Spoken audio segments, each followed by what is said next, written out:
tetap bersama dengan kami. Badai setinggi seberat apapun kami akan bisa lewati, karena ada firman Tuhan yang menopang kami bersama di dalam segala kondisi dan keadaan. Terima kasih Bapa di sorga. Kami butuhkan pengurapan kasih-Mu di dalam seluruh keadaan kami, terutama kami di dalam ruangan ini. Kuasai ruangan ini Bapa di sorga. Para malaikat sorgawi berkemah di tempat ini. Ini jadi sorga buat kami bersama, untuk kami menaikkan pujian kami, pengagungan kami kepada Raja di atas segala raja, yang akan menjadi hakim bagi seluruh dunia ini pada waktu yang Bapa sudah tetapkan bagi kami bersama.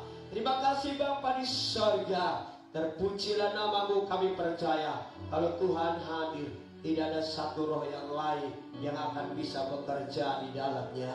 Terima kasih Bapa. Terpujilah nama-Mu. Dalam nama Tuhan Yesus Kristus kami berdoa dan mengucap syukur kepada Bapa di sorga. Yang percaya pastikan hidup yang diberkati lewat firman Tuhan. Katakan bersama-sama dengan saya, haleluya. Shalom. Shalom. Shalom. Kita akan mendengarkan kebenaran firman Tuhan pada malam hari ini. Saya punya suara agak serak sedikit karena beberapa waktu ini saya sampaikan firman Tuhan agak kurang enak, tapi tidak terjadi persoalan.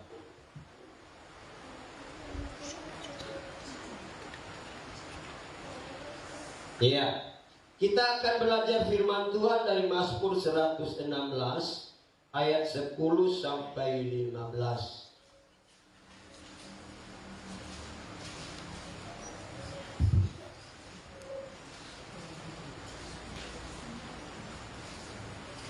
Mazmur 116 ayat yang ke-10 sampai 15. Ada 5 ayat firman Tuhan yang akan kita coba renungkan bersama, supaya kita bisa hidup di dalam kebenaran firman Tuhan itu. Saya akan baca ayat yang genap. Saya minta kesediaan saudara di ayat 11 dan ayat yang ke-15. Kita akan satukan suara untuk mengucapkan secara bersama-sama.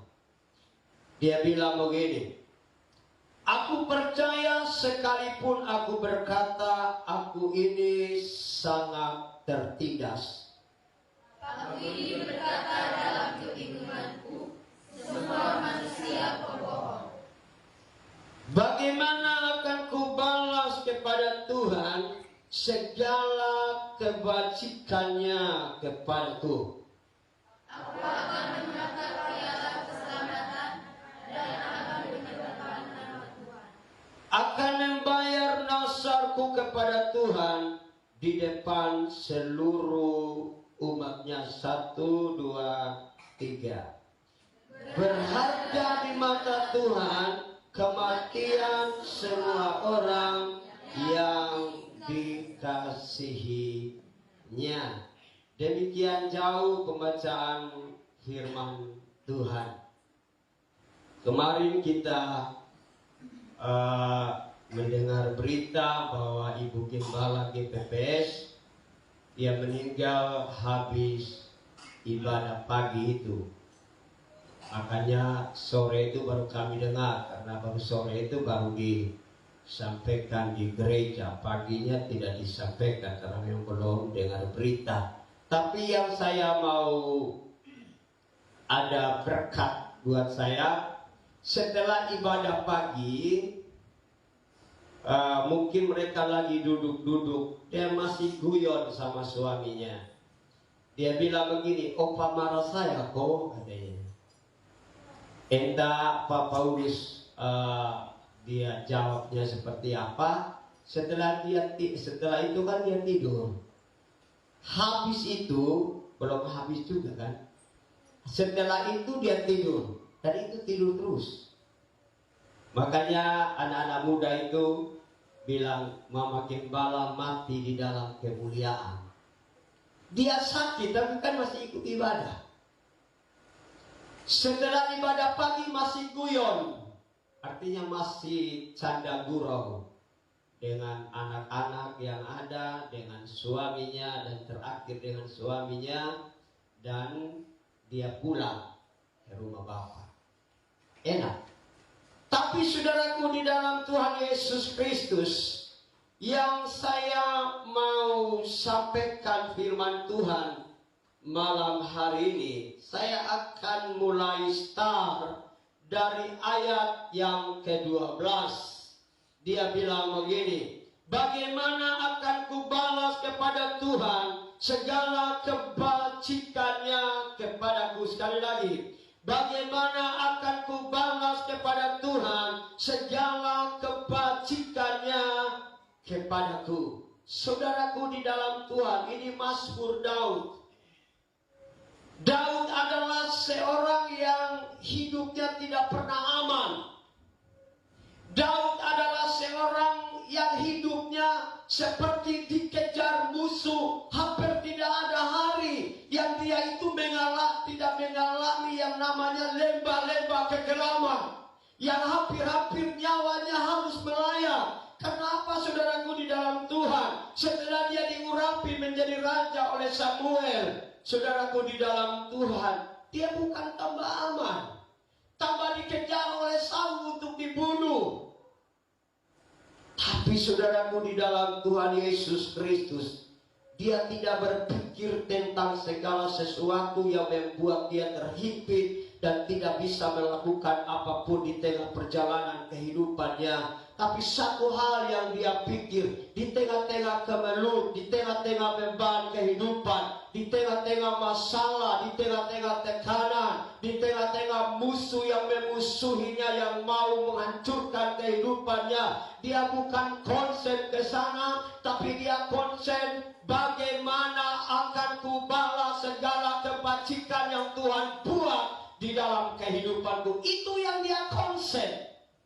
Itu yang dia berpikir, itu yang dia harus mau lakukan. Di dalam dia tidak pusing seberapa besar badai yang Tuhan izinkan untuk dia alami. Dia tidak pusing dengan itu, saudaraku di dalam Tuhan. Dan saya mau bilang kepada saudara, kalau kita mau mengalami terobosan di dalam Tuhan, kalau kita mau mengalami jawaban yang daripada Tuhan, kalau kita mau mengalami kebenaran firman Tuhan secara real di dalam kehidupan kita, tidak ada jalan yang lain kecuali semakin hari semakin kita rindukan Tuhan, semakin hari semakin kita konsen bagaimana hidup saya lebih menyenangkan Tuhan, bagaimana setiap langkah saya hanya menceritakan betapa baiknya Tuhan yang saya sembah. Sekalipun badai dalam hidup ini silih berganti, tapi ada pertolongan Tuhan yang seperti banjir mengairinya. Dan setiap ada badai itu, selalu ada jalan keluar, selalu ada pintu, selalu ada jalan yang terbuka. Ada musuh di depan, tetapi aku bisa lewati segala sesuatu. Kenapa?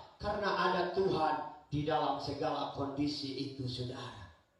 Kalau ada Tuhan, tidak ada yang sulit. Kenapa kita sering menemukan sesuatu kesulitan di dalam kehidupan ini? Karena kita lebih konsen kepada masalahnya, kita lebih perhatian kepada masalahnya, kita lebih merenungkan kepada masalahnya daripada kita merenungkan betapa hebatnya Allah yang kita sembah. Dia bukan Allah di langit di bumi saja, tapi dia menjadi Bapa secara pribadi. Di manakah ada Bapa yang membiarkan anaknya guna-gunanya? Di manakah orang tua yang membiarkan anaknya tergeletak? Saya pikir itu tidak akan mungkin terjadi. Bapa di bumi saja tahu menyediakan yang terbaik bagi anak-anaknya, apalagi Bapa yang begitu mulia, kudus, ajaib, agung. Dia sudah menyiapkan dari sebelumnya segala yang terbaik bagi kehidupan saudara. Hanya persoalannya sekarang, seberapa siapkah bencana hidupmu untuk menyerap setiap kebajikan Tuhan, kemurahan Tuhan, kuasa kasih Tuhan di dalam kehidupan kita. Berjalan bersama dengan Tuhan, tidak ada pintu yang tidak akan terbuka. akan ada jalan-jalan yang keluar yang Tuhan sediakan bagi saya dan saudara. Kalau kita merenungkan ini, bagaimana akan saya balas kepada Tuhan segala kebaikannya? Bukan merenungkan betapa jahatnya suami, betapa cerewetnya istri, betapa nakalnya anak. Dia tidak renungkan itu, sekalipun itu ada.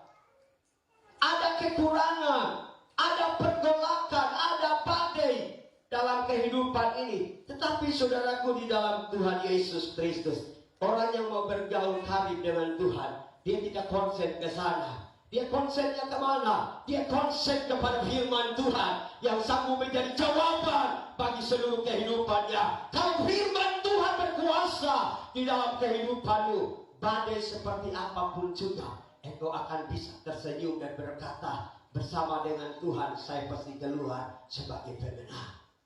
Amin.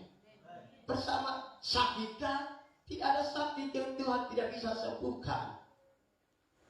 Kalau Tuhan izinkan, dia sudah tahu jalan keluarnya bagi saya dan bagi saudara. Kebanyakan yang membuat Tuhan sulit bertindak dalam hidup kita, karena kita sudah hanyut dalam kesedihan, karena kita sudah hanyut merenungkan betapa besarnya masalah yang saya hadapi, yang saya sedang ada di dalam masalah itu. Dia lupa merenungkan Tuhan ada di dalam hidupnya. Dia lupa merenungkan Allah yang menyertaiku. Dia lupa merenungkan Yesus Kristus yang sebagai Raja di atas segala raja. Dia sudah korbankan segala-galanya. Bagaimana hal yang kecil, dia ciptakan mata, dia sanggup memberikan kacamata, dia sanggup memberikan segala sesuatu yang menjadi kebutuhan di dalam kehidupan kita. Langit dan bumi dia diciptakan, segala sesuatu yang kita lihat hari ini, dia hanya berfirman saudaraku. Tetapi saat dia ciptakan saudara dan saya, dia harus membungkuk dirinya, dia ambil tanah dan dia membuat saudara dan hembuskan hidupnya sendiri ke dalam hidup saudara, supaya saudara punya hidupnya Tuhan dan berkebenaran di dalam kehidupan itu. Tak akan pernah Tuhan tinggalkan saudara seorang diri dalam pergolakan seperti apapun. Walaupun air mata pasti harus keluar, karena kita ada di bumi yang berdosa, yang dikuasai oleh setan dan iblis. Tapi setan ada kuasa, Allah kita lebih berkuasa daripada segala-galanya. Amin. Allah kita lebih berkuasa. Jangan pusing dengan apa kata orang. Saudara punya orang lihat saudara seperti apakah, tidak pengaruh penglihatannya dia kepada diri kita. Yang mempengaruhi saudara, apa kata Tuhan tentang hidup saya dan hidup saudara. Dan itu yang menjadi sumber berkah bagi saya dan saudara. Amin. Itu jadi sumber. Makanya saudara itu rahasia Daud, sehingga dia menjadi orang yang hebat. Dia pernah takut itu dalam. Dia sanggup takut. Kenapa? Karena dia menghadapkan hidupnya sama Tuhan. Dia tidak renungkan segala sesuatu. Dia tinggalkan segala sesuatu. Dia tinggalkan segalanya. Dan dia datang mencari wajah Tuhan, supaya dia menemukan jalan kuasa untuk menjalani kehidupan. Itu yang harus saudara gua. Makanya Daud bilang, bagaimana akan kubalas kepada Tuhan segala kebajikannya kepadaku. Tuhan begitu luar biasa. Apa yang Tuhan tidak bisa ubah, tidak bisa ubah. Apa yang saudara punya pergumulan, kelemahan dalam daging kita yang tidak bisa tunduk kepada firman Tuhan, saat engkau cari wajah Bapa, Tuhan menerima kita apa adanya. Tapi Tuhan tidak membiarkan bencana yang dia sudah susah payah, nyawa dia korbankan, lalu ditinggalkan dalam keadaan yang terpuruk. Tidak akan mungkin dia akan turun tangan supaya bencana yang dianggap hina oleh orang ini menjadi kemuliaan bagi Tuhan. Yang dianggap sampah oleh orang tidak dipandang di mata masyarakat. Tapi ketika Tuhan turun tangan di dalam hidupmu, dia akan mengangkat muka saudara. Dan siapakah yang bisa menaklukkan dan menundukkan tatapan matamu ke depan, tidak akan ada itu kecuali Tuhan yang berturun tangan dan menundukkan kau kembali. Tanpa Tuhan tidak ada satu tangan yang akan bisa menyentuh hidup saudara. Amin. Amin. Karena saudara berharga dong. Makanya saudaraku, ayo bangkit bersama. Jangan lihat status ekonomi. Jangan lihat seberapa yang saya punya. Kalau Bapak punya segala-galanya, itu dia Bapak kita. Kalau dia Bapak, masa saya jadi orang miskin? Kalau dia Bapak, masa saya jadi orang yang ditelantarkan? Tidak begitu. Bohonglah firman Tuhan ini kalau kita jadi orang yang terlantar. Kalau dia ciptakan tubuh, dia tahu cara memeliharanya. Kalau dia ciptakan jiwa, dia tahu membentuknya menjadi jiwa yang seperti yang dia mau dalam kehidupan ini. Makanya setan itu kecil. Memang dia punya kuasa. Tapi Allah yang tinggal di dalam hidup saya dan saudara, dia lebih berkuasa dan atas segala-galanya. Segala musuh dan seteru kita hidupkan di bawah telapak kaki orang percaya. Kenapa?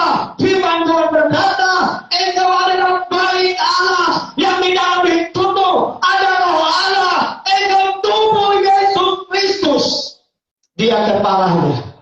Dan di bawah telapak kaki orang percayalah segala musuh dan seteru ditaklukkan oleh Tuhan. Amin. Amin. Amin. Amin. Jadi itu saudaraku. Kalau saya renungkan, kemarin saya sampaikan firman Tuhan ini sore, ibadah sore kemarin. Karena paginya biasa saya jadwal pagi karena ada teman suami dari Ibu Pendeta Ria, dia yang mengambil tempat itu, saya digeser ke minggu ketiga. Tapi saya sampaikan firman Tuhan ini juga saudaraku di dalam Tuhan.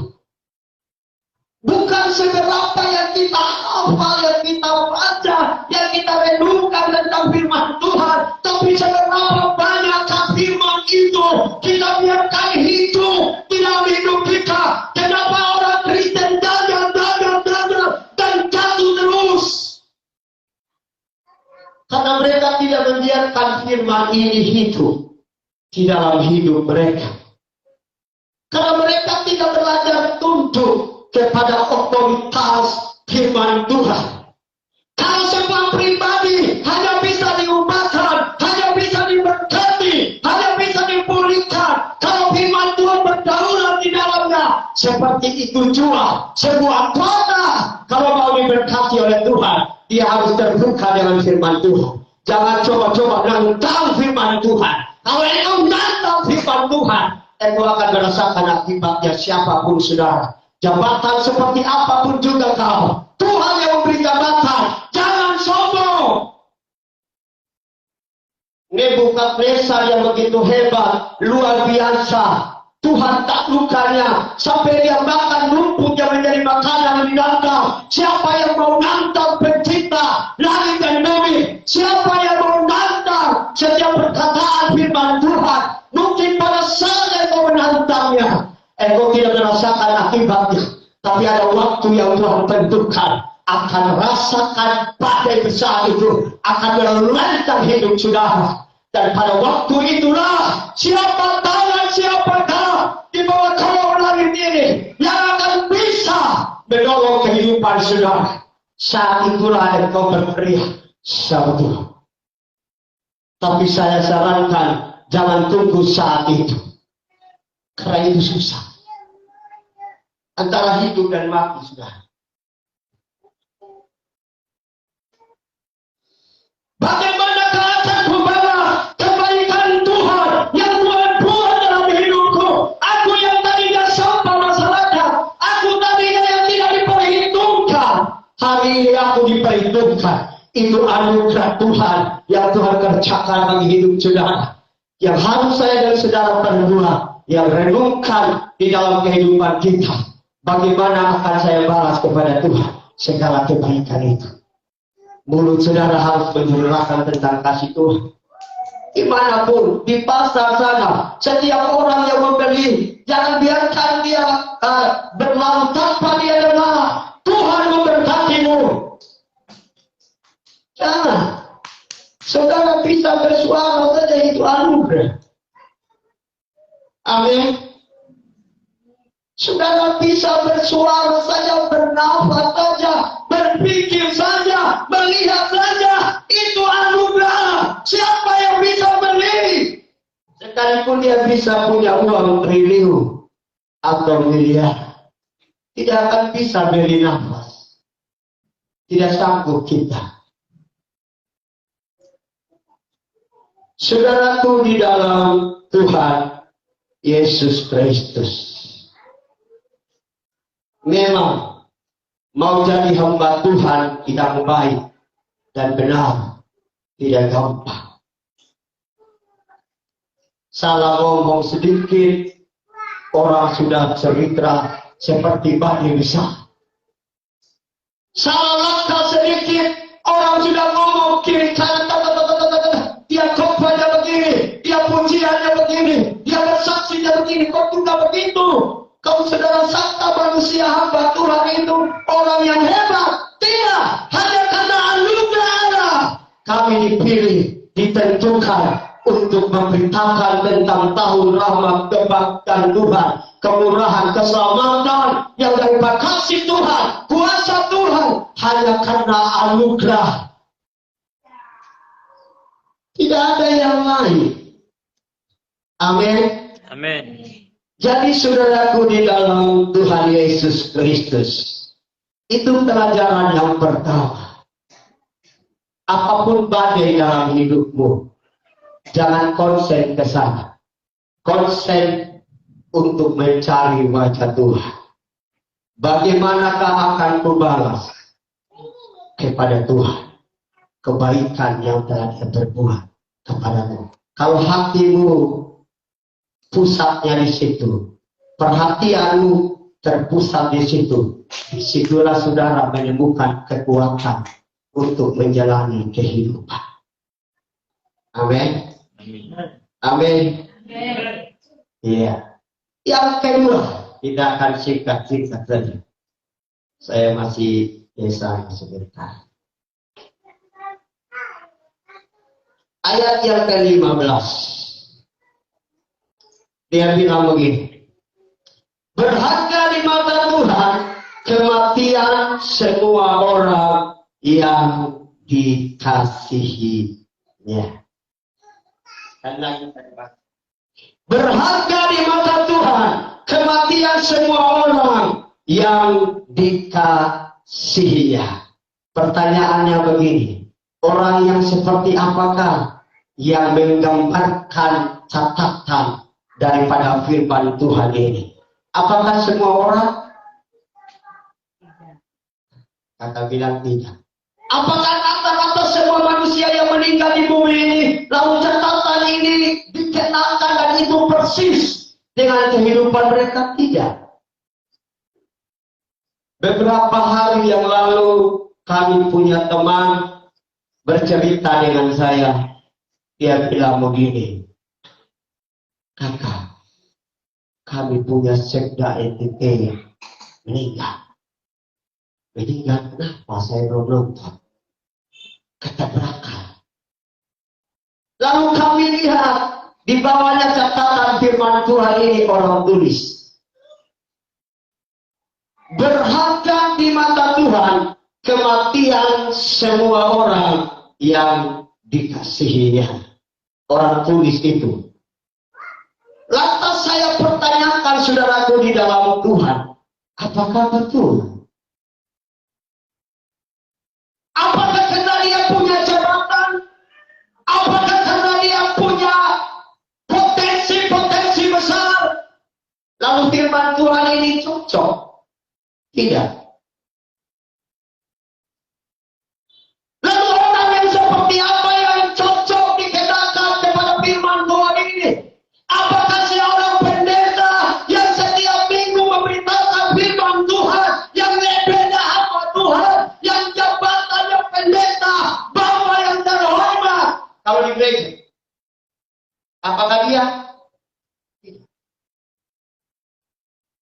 Tidak. Anggota dewan? Tidak. Bupati? Tidak. Presiden? Tidak. Siapa kalian? Kita lihat. Saudaraku di dalam Tuhan, kita alihkan dulu pandangan kita kepada 2 Timotius pasal 4 ayat yang ke-7.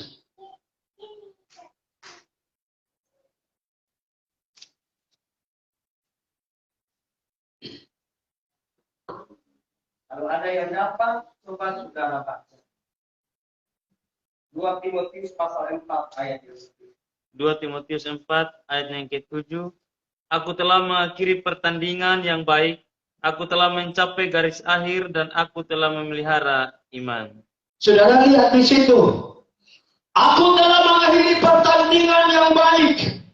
Aku telah mencapai garis akhir.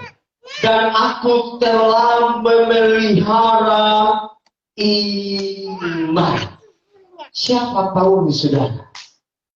Yang mencatat sekitar 13 kitab. Dan kisah para rasul namanya sudah dicederakan dari kisah para rasul pasal 9 itu namanya sudah mulai melengking dan sejak dia bertobat. Begitu hebat ini orang. Tetapi saudaraku di dalam Tuhan, penderitaan demi penderitaan yang disebabkan oleh kebenaran firman Tuhan dia beritakan. Orang nantang, dia tidak pernah takut. Dia dengan giginya memberitakan tentang kebenaran firman Tuhan. Sekalipun penguasa di dalam kota itu, mereka menentang apa yang disampaikan oleh Paulus. Tapi tidak pernah dia takuti seorang pejuang dari setiap penguasa itu. Di depan Gubernur Ferry sekalipun dia beritakan tentang kebenaran firman Tuhan yang mampu menyelamatkan. Tidak pernah dia takut. Mahkamah agama yang ditakuti oleh masyarakat, dia tidak pernah takut. Dia beritakan tentang nama Yesus yang sanggup menyelamatkan, yang dulunya dia menentang itu, yang dulunya dia injak nama itu, padahal itu nama di atas segala nama, yang di dalam nama itu takluk segala nama yang ada di langit, di bumi dan di bawah bumi, semua takluk di dalam nama itu. Kembali nama yang dia nantang, kembali dia beritakan sebagai sang juru selamat. Tapi saudaraku, pertanyaannya begini. Apa yang menyebabkan Paulus sehingga dia mampu menulis pasal yang ayat yang ke-7? Saudara lihat ayat yang ke-8. Dia bilang begini. Sekarang telah tersedia bagiku mahkota kebenaran yang akan dikaruniakan kepadaku oleh Tuhan. Hakim yang apa? Yang adil. Hakim yang adil pada harinya, tetapi bukan hanya kepadaku, melainkan juga kepada semua orang yang merindukan kedatangannya. Saudaraku di dalam Tuhan Yesus. Berarti firman yang di dalam Mazmur 116 ayat yang ke-15 dengan 2 Timotius pasal 4 ayat yang ke-7 tadi itu sebetulnya sama. Kepada siapa dia dikenakan? Kepada orang yang telah mempertahankan imannya di atas segala-galanya. Dia rela menderita karena iman yang benar. Dia rela diperlakukan seperti apa saja. Yang penting dia pertahankan iman yang benar itu di hadapan Tuhan. Tanpa mau digeser ke kiri dan ke kanan. Dia rela menyerahkan nyawa. Yang penting iman yang dibangun di atas dasar kebenaran firman Tuhan. Dia tegakkan dengan benar. Makanya di dalam Galatia pasal 1 ayat yang ke-10. Kita baca dulu saudaraku di dalam Tuhan Yesus Kristus. Galatia 1 ayat yang ke-10. Dia bilang begini. Ayat yang ke-10. Jadi bagaimana sekarang? Adakah percaya kesukaan manusia atau kesukaan Allah? Adakah kepada manusia? Kiranya aku masih mencoba berkenan kepada manusia, maka aku bukanlah Kristus. Saudara lihat di situ. Sekiranya aku masih mau mencoba berkenan kepada manusia, maka aku bukanlah hamba Kristus. Artinya begini saudaraku, kebenaran yang kedua selain dari yang pertama tadi yang di ayat yang 16 daripada Mazmur 116 itu, kebenaran yang kedua yang begini, orang yang sungguh-sungguh mempertaruhkan hidupnya di dalam firman Tuhan tanpa mau digeser ke kiri dan ke kanan, ayat ini cuma cocok untuk mereka. Amin. Ayat ini cuma cocok untuk mereka yang mempertaruhkan nyawa demi mempertahankan sesuatu yang benar, bukan menurut manusia, tapi menurut Tuhan. Kalau menurut manusia kan macam-macam. Dalam pandangan saya ini yang benar, tapi dalam pandangan Bapak Welen belum tentu. Bos, ini yang benar. Artinya kebenaran manusia itu tidak mutlak. Tapi kebenaran yang mutlak itu yang harus saya dan saudara kenakan dalam kehidupan kita, perjuangkan dalam kehidupan kita. Kalau kebenaran itu yang kita perjuangkan dalam kehidupan kita, maka hari demi hari pengenalanmu akan Tuhan akan diperbaharui dengan firman Tuhan yang saudara perjuangkan dalam kehidupanmu. Saudaraku di dalam Tuhan, memang untuk mendapatkan orang-orang yang model seperti begini tidak gampang. Tapi ini yang harus. Ini akhir zaman. Berapa lama sih kita hidup? 70-80. Mama tua ini kan ibu gembala GPP masih kuat dia. Seharusnya kalau kita mengukur umur, belum kesempatan, belum waktunya untuk dia pulang. Tetapi waktu Tuhan siapa yang tahu? Kita yang hidup di malam hari ini, siapa yang tahu ujungnya besok pagi? Akankah kita masih hidup baru dengan nafas yang baik, atau sudah ngos-ngosan, atau sudah stop? Karena kunci jantungnya manusia itu ada di dalam tangan Tuhan. Dia buka sebab manusia hidup. Tapi kalau dia tutup, stop perjalanan peredaran darah dalam hidupmu. Dia tutup mata, putus nyawa. Siapa yang bisa tahan? Jangan dulu bos. Tidak ada. Tidak ada. Jangankan 1 detik saja. Geser 1 detik. Tidak bisa. Kalau Tuhan sudah putar kuncinya untuk kunci, artinya saudara sudah tutup pintu di bumi, buka di surga. Kalau yang ke surga, kalau ke neraka, buka pintu neraka. Ya kan hanya 2 tempat saja. Iya, hanya 2 tempat saja.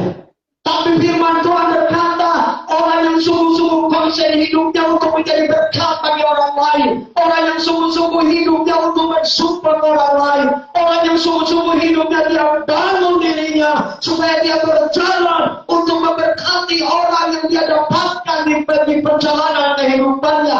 Orang yang punya konsep hidup untuk tidak kepentingan dirinya sendiri, tapi untuk kepentingan Tuhan demi memberkati orang lain. Orang yang model hidup seperti inilah yang layak dikenakan firman Tuhan yang saya dan saudara dengar malam hari. Makanya jangan punya tangan yang begini. Amin. Amin. Kalau kita waktu lahir semua bayi, semua bayi genggam, tidak ada yang langsung terbuka begini. Kalau dia lahir dengan begini, itu innalillahi wa inna ilaihi. Artinya dia kembali. Tapi kalau dia lahir dengan genggam tangan yang begini, itu tandanya dia punya hidup di dunia. Makanya ciri manusia semua, manusia yang ada di bumi ini, hidupnya untuk dirinya sendiri. Jangan ganggu yang itu. Ganggu yang lain boleh, tapi jangan ganggu kepentingan pribadiku. Kita dua perang dunia ketiga. Ya. Manusia dilahirkan dengan model itu, tetapi Tuhan dengan pola yang lain. Makanya jalan Tuhan bukan jalan manusia, pikiran Tuhan bukan pikiran manusia, perjalanan hidupnya Tuhan bukan perjalanan hidupnya manusia. manusia. Yang dilihat, yang diukur oleh manusia, bukan yang dilihat dan diukur oleh Tuhan. Saudaraku di dalam Tuhan, ini satu ayat lagi saya baca buat saudara dan saya dalam pertama Samuel pasal 16 ayat yang ke-7. Ini pandangan Tuhan. Dan setelah itu kita akan selesai. Pertama Samuel 16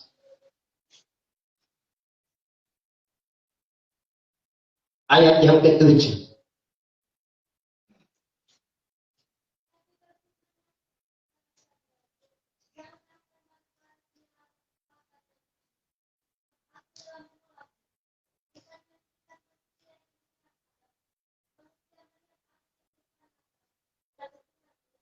Saudara lihat, manusia melihat apa yang kelihatan, tapi Tuhan melihat apa segala sesuatu yang ada di dalam hatimu. Tuhan konsennya ke sana. Kita boleh tergelincir, kita bisa salah, kita bisa keliru, kita bisa kilaf. Tapi kalau posisi hatimu benar di hadapan Tuhan, Tuhan tetap pilih, sudah. Amin. Tuhan tetap pilih. Daud orang yang tidak diperhitungkan. Daud masih kecil, masih kemerah-merahan. Kakak-kakaknya Eliasir dan yang lain-lainnya yang kakak perkasa, anak daripada Isai yang layak sebagai pahlawan yang kakak perkasa. Seharusnya dalam prinsip sebagai manusia, mereka yang dipilih oleh Tuhan untuk menggantikan Saul raja di Israel. Tapi Tuhan bilang, matamu tidak tertuju kepada mereka. Makanya pada akhir pertemuan itu, Daud dan Tuhan bertanya, Samuel bertanya kepada Isai, apakah cuma ini saluan? Dia bilang masih ada. Itu tidak diperhitungkan, dia ada di padang. Tidak tahu apa-apa, bengong itu orang. Ini yang terbaik, ini yang saya sudah pilih, di mereka ada di sini. Pilih sudah salah satu, tapi Tuhan dia pilih mereka yang dianggap bodoh oleh dunia, dan dianggap tidak berarti oleh dunia, yang dianggap campak oleh dunia. Tuhan pilih saudara untuk mempermalukan orang-orang yang menamakan dirinya penguasa, gagah perkasa, yang menyatakan dadanya, ini loh aku. Tuhan pilih orang-orang yang tidak diperhitungkan itu untuk mempermalukan orang yang anggap dirinya berbahaya bagi orang-orang yang percaya. Tuhan pilih mereka. Saudaraku di dalam Tuhan Yesus Kristus, dua hal ini yang pertama yang perlu saya dan saudara renungkan di dalam membangun iman kita bersama di dalam Tuhan. Jangan konsen kepada masalahmu, bebanmu, tekanan, apalagi musuh yang mau menghancurkan, yang mau mengkosi, yang mau mencederakan kejelekan. Dia cari-cari celah mana yang mampu menjatuhkan hidup saudara. Jangan konsen kepada orang ini. Biarkan Tuhan yang berbicara. Yang saudara perlu lakukan apa? Cari wajah Tuhan. Naikkan pujian dan penyembahan. Tuhan, Engkaulah harapanku. Tuhan, Engkaulah gunung batuku. Engkaulah kebenaranku. Engkaulah sumberku. Perkatakan firman, cari wajahnya. Itu poin yang pertama. Poin yang kedua, yang dikatakan oleh firman Tuhan, orang-orang yang mempersembahkan hidupnya cuma untuk kemuliaan Tuhan. Kalau di dalam Matius pasal 6 ayat 33, orang-orang yang mencari kerajaan Allah dan seluruh kebenarannya lebih dahulu di dalam hidup ini. Cari kehendak Tuhan lebih dulu, cari yang benar lebih dulu, cari yang menyenangkan Tuhan lebih dulu, cari yang mulia lebih dulu, cari yang terhormat di hadapan Tuhan lebih dulu. Baru orang-orang yang model seperti begini, orang-orang yang tidak genggam apapun yang ada dalam hidupnya, tapi dia membagikan kepada orang-orang yang mungkin dia lihat berkekurangan, yang mungkin dia lihat kurang mampu. Beri apa saja, Persempatan yang terbaik untuk pekerjaan Tuhan. Tidak ada yang sia-sia bagi semua orang yang punya hati kemurahan. Dia akan memetik apa yang dia tahu. Semakin engkau banyak tahu, semakin pintu kerajaan surga dibukakan bagi kehidupan. Tidak ada yang sia-sia, saudaraku. Kalau saudara tanam jagung, dia tumbuh jatuh. Saudara tanam 2 biji, dia tumbuh 100 lebih biji. Karena di dalam satu bulan bisa lebih daripada 100 biji kalau kita begitu. Lebih. Amin. Jadi saudaraku di dalam Tuhan Yesus Kristus, tema daripada firman Tuhan yang kita sudah sampaikan panjang lebar tadi, hati yang berkenan di hadapan Tuhan. Jadi isi daripada semua yang kita sampaikan ada 2 poin yang saya sampaikan tadi. Cuma inti yang paling intinya adalah hati yang berkenan di hadapan Tuhan. Amin. Berfirman Tuhan. Tuhan memberkati saudara. Mari kita bangkit berdiri dan saya minta teman-teman yang menaikkan pujian dan pengagungan kepada Tuhan. Mari kita arahkan hati kita hanya kepada Tuhan Yesus Kristus. Pastikan hidup saudara bahwa saudara adalah warga kerajaan Allah. Saudara keluarga besar kerajaan Allah yang ada di muka bumi ini. Yang kalau engkau warga kerajaan, keluarga kerajaan Allah, Allah punya perhatian, Allah punya tanggung jawab bagi hidup saudara. Apapun yang saudara alami, apapun yang saudara pergumulkan, itu menjadi perhatian Tuhan. Akan ada uluran tangan Tuhan bagi hidup saudara. Dan kuasa Allah yang jauh melebihi segala sesuatu itu akan menjadi nyata di dalam kehidupan saudara. Mari kita angkat lagu firman Tuhan tadi. Haleluya.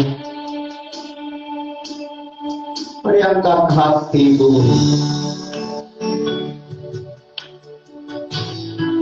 Satu-satunya harapan dalam hidupku. Haleluya, Yesusku.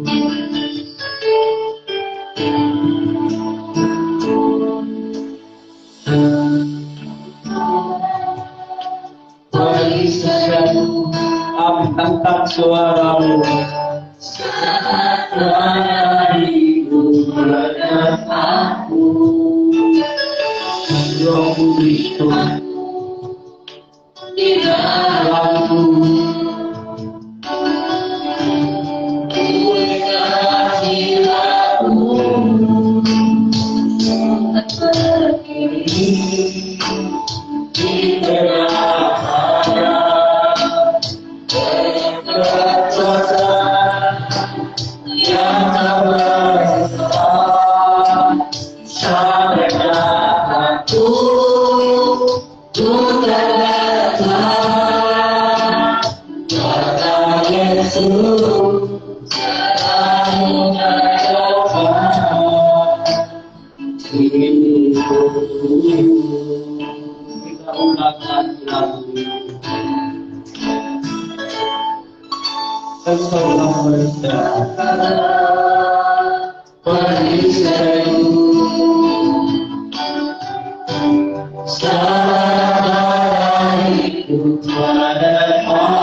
Karena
Yesus